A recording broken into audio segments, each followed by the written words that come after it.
Hello everyone, and welcome to this month's Marriage Challenge podcast, brought to you by Care for the Family. I'm Matt Meads, and I'm delighted to say that we're joined by Mark and Cathy Madavan, who in this edition are going to be tackling the all-important topic of money. For those of you that don't know them, Mark and Cathy have been married for 20 years, have 2 daughters and live on the South Coast. Mark is a church leader, and Cathy is a speaker and broadcaster, and co-presenter of Care for the Family's Mum's the Word tour. Welcome, Mark and Cathy. Why don't we start with how you first met? Well, that was down in Plymouth actually, and I actually attended church and saw Mark performing on the stage and thought he would be rather nice. So since we were in the Southwest, I asked him out for a cream tea because I thought that's maybe what you did when you were asking out somebody in the Southwest. And we were only going out for about 3 months, and then we got engaged and were married within 9 months. Wow. Bit of a roller coaster. So that cream tea... It was potent. Yes. Yeah. Things happen quickly.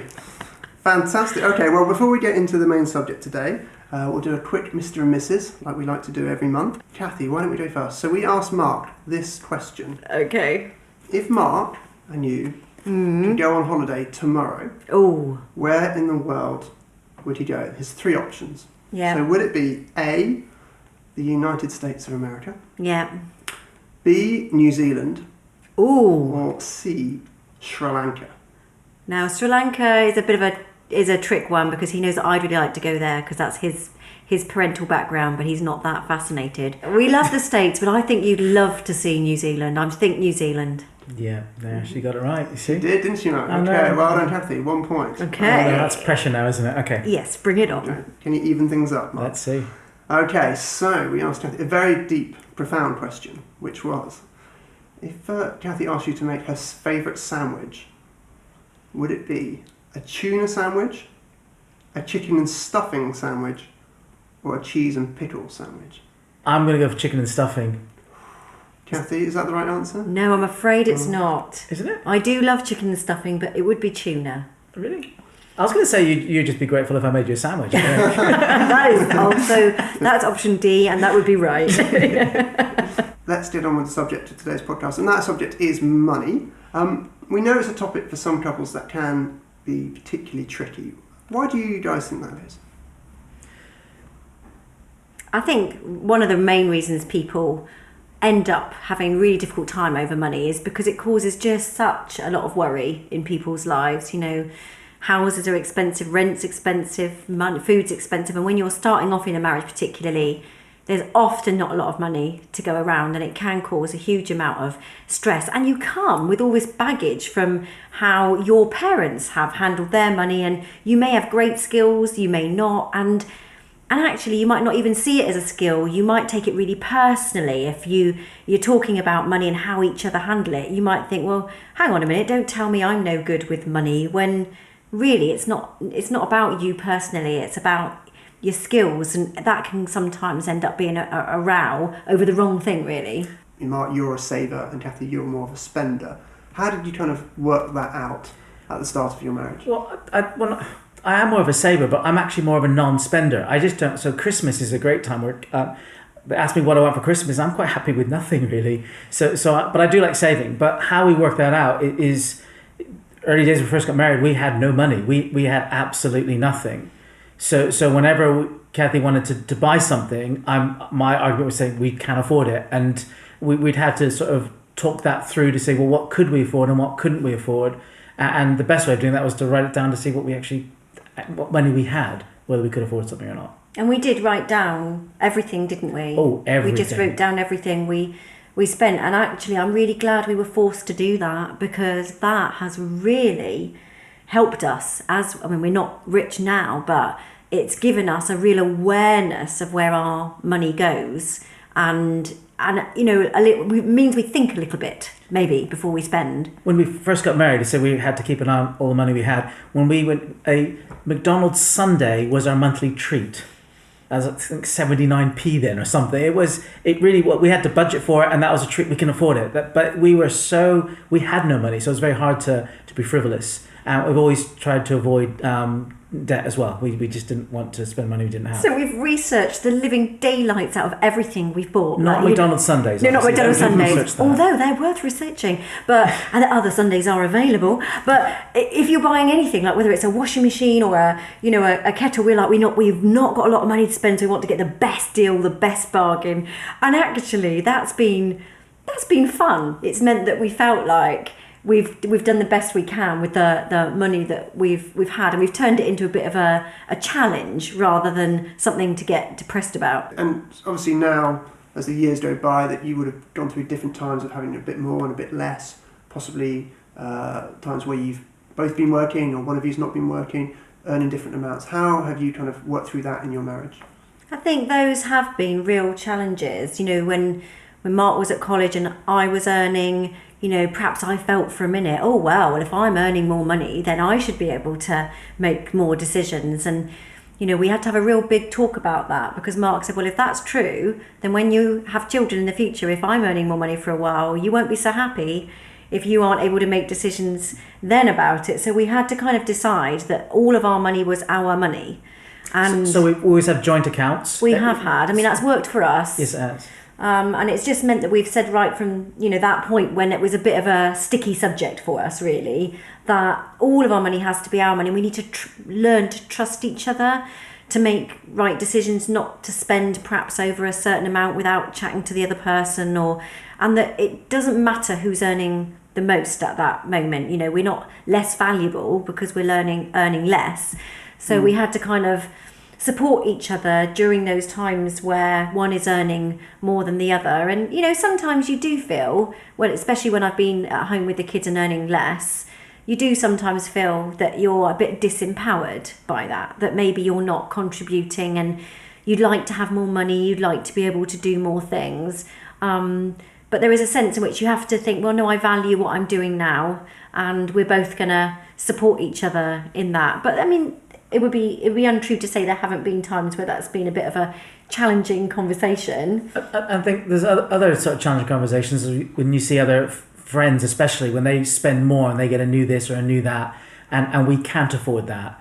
And sometimes that will have a discussion and saying, well, why can't we earn more or do this more? But we tend to talk about it a lot. We don't fight much more over money, but we do chat over things. It's tough though, because you sometimes feel like, well, we deserve a holiday, or we deserve to be able to do that. And actually, we kind of came to the decision together that it wasn't about what we deserved, but what we could afford.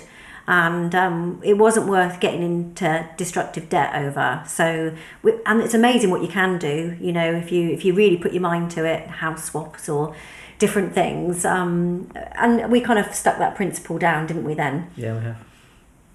In terms of, there might be people listening to this podcast who, at the moment, things are difficult financially, or it's putting strain on their relationship. What kind of advice would you have for them? Talk about it. I'm constantly amazed at how little people talk about money. It's like something we're ashamed of. It's something, that we somehow feel like if we talk about it, we're betraying some major confidence. But it's just a skill, and we need each other. We need to learn from each other. I've learned from Mark a lot. I've learned from other people and picked up tips from them. Would you say, Mark? Oh, absolutely. I heard the analogy once. Someone said if your car broke down, you wouldn't be afraid to go to a mechanic or ashamed of a mechanic. Yeah. Because I know nothing about cars. I just get a mechanic in. But when our finances break down, we suddenly feel very ashamed about it. And we've chatted to lots of different couples about how we do. We've learned things from them. We've shared some things, how we juggle money around.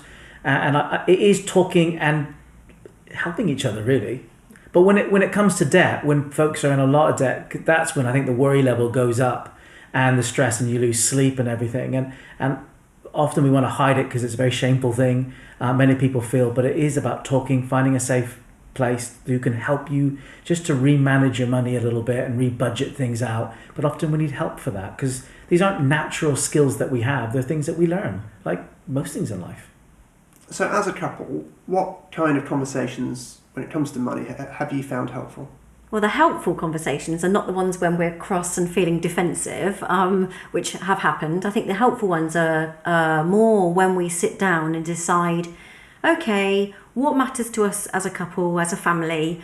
what things are priorities for us, not just in our money, but in our life. Because I think it's trying to avoid being a reactionist or reacting to things. We want to actually be purposeful to use money as a positive thing. So if it's a tool, really, isn't it? So if it's a holiday or our house or our kids or giving to different charities and things, it is not just what's left over. As we say, these are our priorities, and we want to budget our money around addressing those things. Because otherwise those things wouldn't happen. You'd get to the end of the year and think, oh, I'd like a holiday, or I've got no money, I'm going to have to go into debt if I want a holiday. Whereas actually, if that is a priority for us at that year, then we'll have to make some decisions to make that happen. And the same with our giving. We've really felt that's something that we wanted to be generous. But that's, again, something that has to be talked about and planned and chatted about together, and making a decision together that that's a priority, so that you can make it happen. Because otherwise, especially when you've got children, your money just leaks.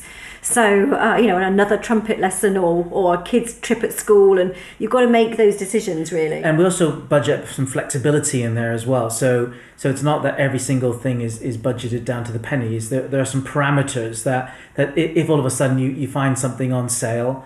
So Cathy's she'll find things on sale. Yeah. I never buy anything.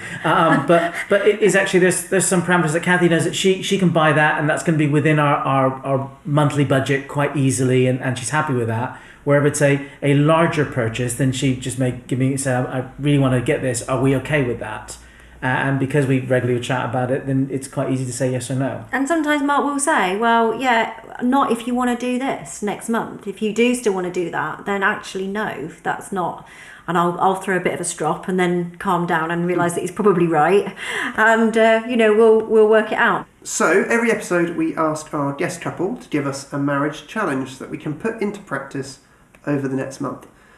Something that will strengthen our relationship. So have you guys got something to do with the topic of money and finances that we can try over the next month?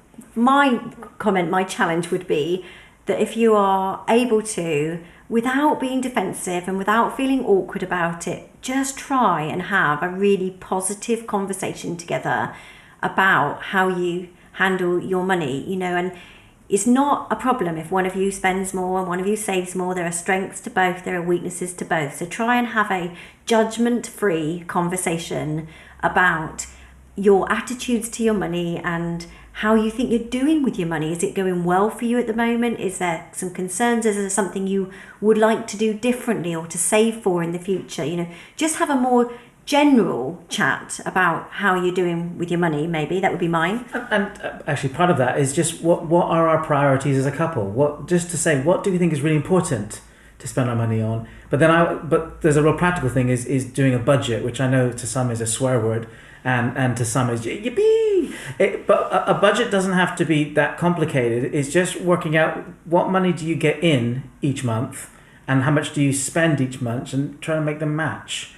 And where is it going? Absolutely. So beginning to spot that. Just detail what money comes in, all the different streams of income, and where does it go? What do you spend it on? And try not to be too vague. Don't just say, general stuff.